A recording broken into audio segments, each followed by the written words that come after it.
Well, one of the advantages of living in New Zealand is perhaps the idea that everything will be all right, and we should be fairly relaxed about things, and I suppose that means it should keep the blood pressure down. I'm not sure what it does for the cholesterol. Maybe the relaxed red wine helps with the cholesterol. And anyway, it just struck me this week when the material came out about cheating in universities, and now offshore persons said that they were basically paid to write answers for people, and then the NCEA is going to investigate. The minister felt that he should have been told, and it's become, I suppose, an important issue. So working in a university, I have to be really careful not to comment one way or the other as to whether I think it's right or wrong. But let me say that it illustrates that if we're not vigilant on quality, we run the risk of jeopardising our product. And I think Minister Joyce is saying that tertiary education is a big money spinner, and if the international market views us as a place which has a low tolerance for, basically for cheating or fraud, then the product value is diminished. And of course, on the international scale, New Zealand is seen as one of the countries that has the safest environment for doing business, the lowest cases of bribery, etc. Yet our view on quality worries me.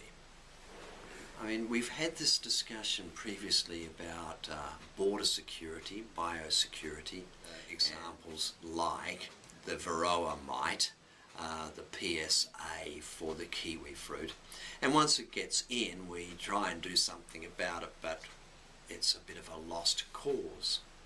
So education, agricultural, biosecurity. Are there other examples in which we sort of take, it's going to be all right? So I live out Cambridge Way, and each morning, telling this story so that you might think this is an important thing to get up and walk in the morning or jog in the morning, I go down past the racetrack around about somewhere between 5:30 and 6:30 each morning.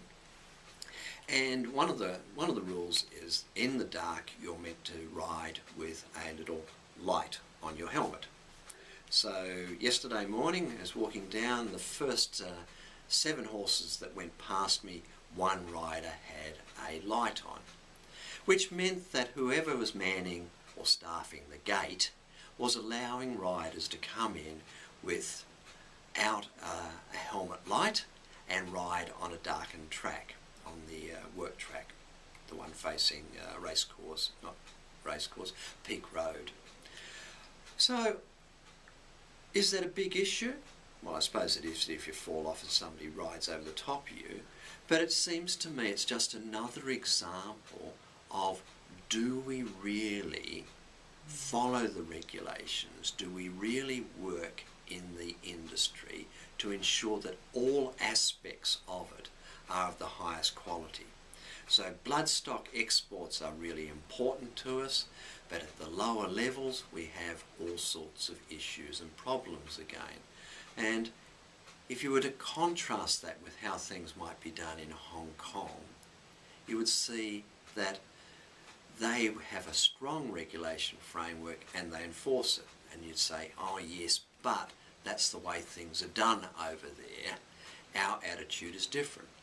Well, our attitude is different, but if our attitude is different to quality and risk management, we run some very big exposures in this country.